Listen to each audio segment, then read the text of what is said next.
le journal.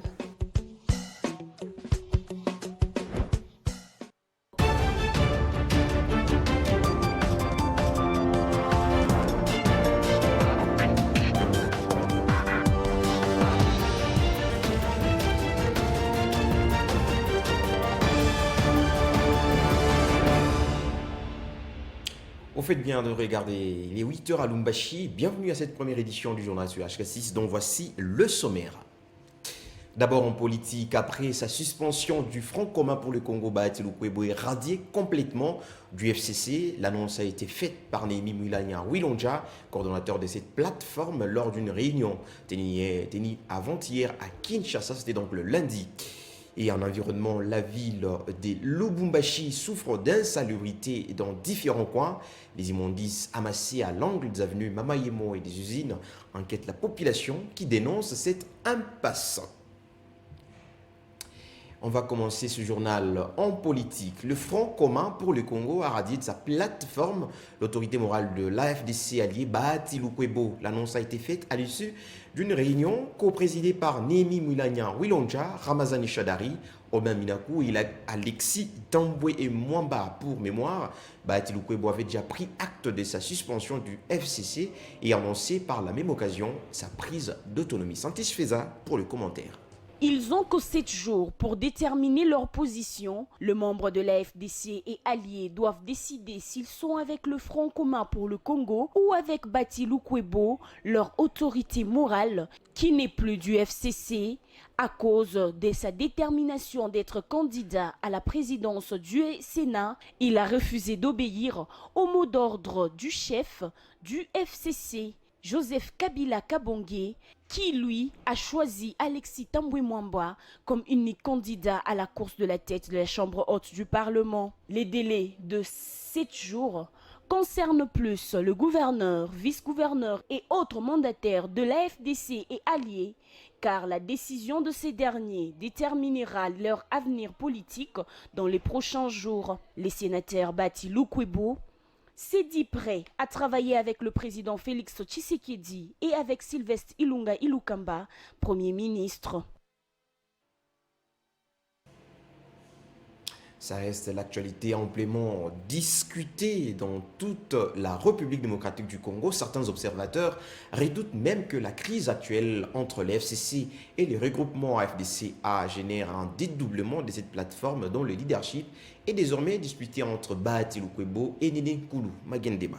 Le conflit de leadership au sein du regroupement politique AFDC et alliés s'interprète de plusieurs façons, selon le rôle que les observateurs attribuent au FCC qui demanderait la tête de Bahati Lukwebo. Une association comme FCC, comme l'avocat, comme Cash, comme quoi que ce soit, ce sont des associations de fait qui n'ont pas de personnalité juridique. AFDC a sa personnalité juridique et c'est enregistré dans le journal officiel.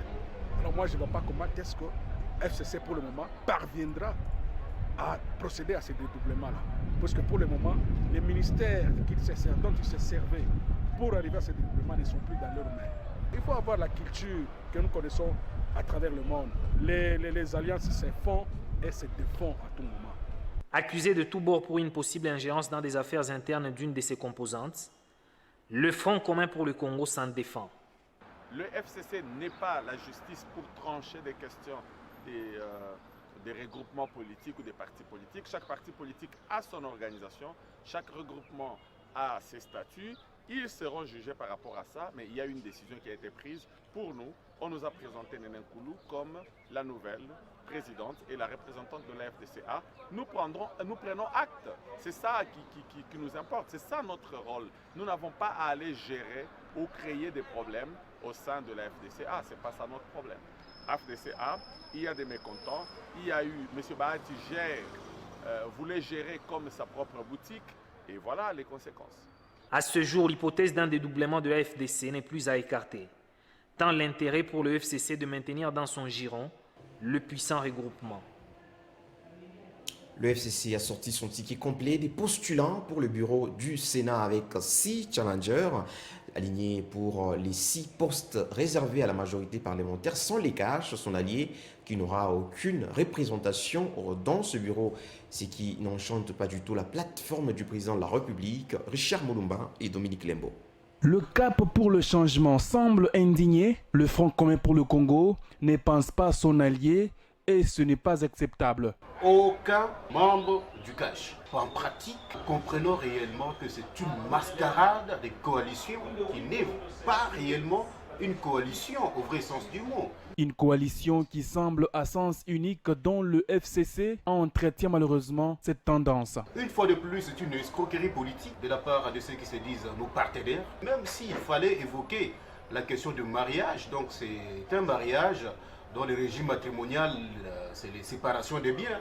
On voit que le FCC est en train de faire ses histoires, cash, mais même bon, il n'y a vraiment pas ces partenariats. Le CACH est tout de même très faiblement représenté à la Chambre haute du Parlement contre un FCC largement dominant avec quasiment tous les sièges, mais cela n'est nullement un couac dans la cohésion de la coalition. Et même dans cette minorité, et vu que nous sommes dans une coalition, nos amis du FCC devraient comprendre réellement que c'est une coalition. Présenter un candidat cash à président du Sénat, ça ne poserait aucun problème. Nos amis sont en train d'user de leurs manœuvres dilatoires pour gagner tous les postes qu'il faut. Le président de la République a ses prérogatives constitutionnelles, donc la Chambre haute, la Chambre basse et toutes les assemblées provinciales. Donc c'est au contrôle du président de la République, ça ne peut même pas l'affecter. Le Front commun pour le Congo occupera ainsi 6 postes au bureau définitif du Sénat avec le seul siège réservé constitutionnellement à l'opposition. Commémorer les 14 juillet de chaque année, la fête nationale de la France a vécu à Paris. Cérémonie présidée par le président français lui-même, Emmanuel Macron. À Lubumbashi, la communauté française s'est réunie dans la soirée du lundi 15 juillet en présence du vice-gouverneur Jean-Claude Canfoy, Martin Sépé et Bahati Baruko. Le vice-gouverneur de province Jean-Claude Canfoy Kimimba a pris part à la commémoration du 230e anniversaire de la fête nationale de la France organisée à Lubumbashi le lundi 15 juillet 2019.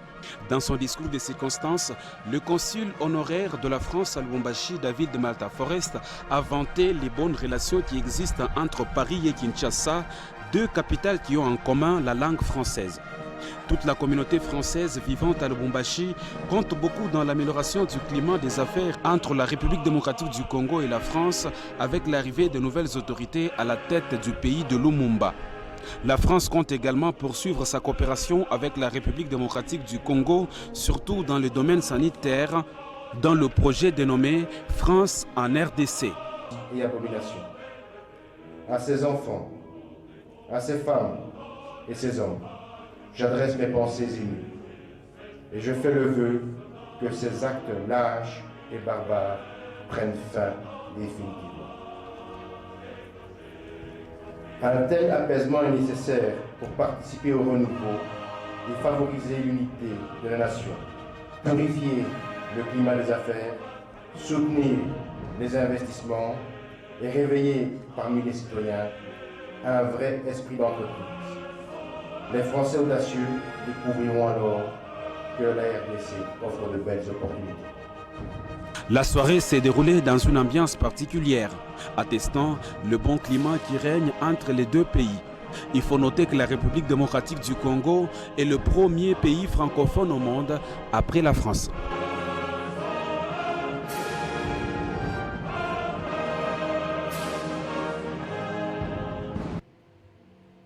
Comme chaque lundi, le gouverneur de province Jacques Kaboula-Gatoué a présidé la réunion de la Troïka stratégique, une rencontre d'évaluation de la situation financière de la province. Le compte rendu de la Troïka est lu ici par le ministre de Budget, Michel Momad-Kakouji, au micro de Martin Sépé. Dans son point d'information, son Excellence, Monsieur le gouverneur de province, a informé les membres de la commission qu'il a effectué du vendredi 12 au dimanche 14 juillet 2019 en République de Zambie, sur invitation de son homologue zambien, le gouverneur de la province du Luapula à l'occasion de l'inauguration de la sucrerie de Mansa. À ce sujet, il a demandé à la commission de réfléchir sur les voies et moyens de favoriser l'amélioration du climat des affaires pour attirer les investisseurs. Poursuivant son intervention, Son Excellence, Monsieur le gouverneur de province, a demandé aux services techniques de continuer les négociations avec les sociétés Frontier SA et Kapulo Mining pour trouver un terrain d'entente sur le paiement de certaines taxes. 2. Situation des recettes hebdomadaires. S'agissant de la situation des recettes hebdomadaires, la Commission a noté une légère hausse par rapport à la semaine passée. Il en est de même des recettes issues des postes de péage provinciaux. À ce sujet, la Commission invite une fois de plus les services générateurs de recettes de demeurer vigilants afin de maintenir la tendance des recettes toujours à la hausse. 3. Divers. Dans les divers, 2 points ont été traités, à savoir 1. Le ministre provincial en charge de l'économie a suggéré d'inscrire comme point permanent l'évolution de la situation de la conjoncture économique ainsi qu'une rubrique relative au suivi des résolutions des dossiers en cours. 2. La Commission a entendu M. le maire de la ville de Lubumbashi, venu dans le cadre des éclaircissements sur la taxe péage urbain. Commencé à 10h, la réunion a pris fin à 12h. On va parler société dans ce journal. Le pont qui était érigé sur le canal Kapaya s'était effondré depuis les dernières précipitations et laissant ainsi un ravin qui sépare le quartier Kafoubou cellule Kapaya en deux. La population sur place lance un cri d'alarme auprès des autorités de la province pour trouver une solution en toute urgence avant la prochaine tombée des pluies. Charles Mouzabou. Ces gaves ravins datent depuis la dernière pluie. La cellule Kapaya est divisée en deux. La population ne sait pas traverser pour se rendre de l'autre côté. Pour les personnes du troisième âge, c'est très pénible. Il faut l'assistance de quelques badauds qui sont aux alentours de ces canals. Au début, après l'effondrement, le voisin s'est cotisé et remplir cet espace des sacs de sable. Mais depuis l'agrandissement de ces ravins, la population ne fait que constater les dégâts. C'est que bateau bona telemuka kuonyesha bato kama ni tu hapa biko telemuka na banapita na maji bazazi huku kwa masomo huku kuko bamupe bamupe wanaanza kupita hapa na metoka baba pita tena sasa hapa watu wetu kwa sababu batoke huku bende kwa masomo mtoto mwana agisha kwa anakwenda anakufa na leo atumoni kuisha kwa ni bato batatu. L'on notera à côté de ce canal l'existence d'un centre hospitalier. Les patients ne savent à quel sens se vouer. Pour se procurer des produits de première nécessité, il faut beaucoup de gymnastique pour la traverser. Par ailleurs, les habitants de cette partie du quartier Kafoubou lancent un appel tristique aux décideurs de trouver des solutions avant la saison pluvieuse prochaine.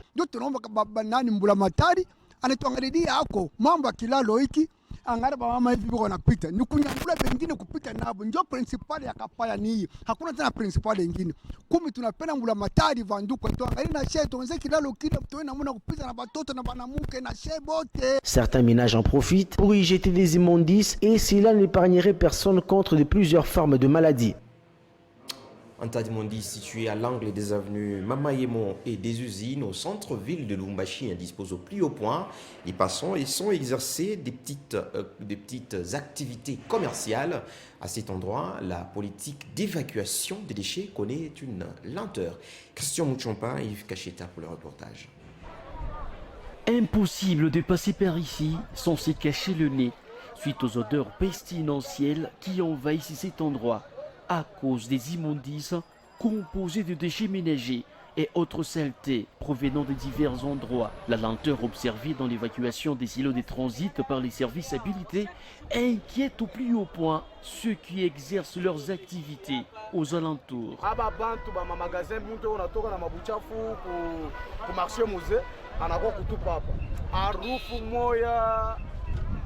atosha hata kusema parce que ila rufu iko natosha vraiment atukomprendre. Bengine beko nasema ni mtoto balitupa, bengine meshie comme preuve vile tunatumikia hapa. Ni tomuson ile bantu beko natoka na kumarché muse bana kwa kutupa hapo. Notre gouverneur travaille bien, notre maire de ville travaille bien, mais bantu betu ki babaya. Bena kwa kutupa buchafu mpaka ifashi.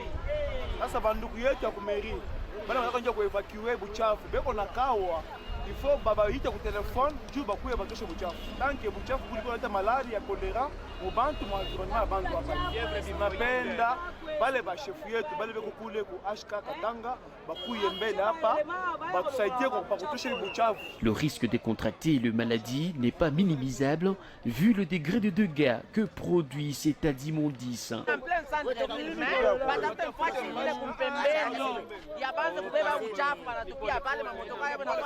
Inakuya na bebe ile mabuchafu yabo tupata malaria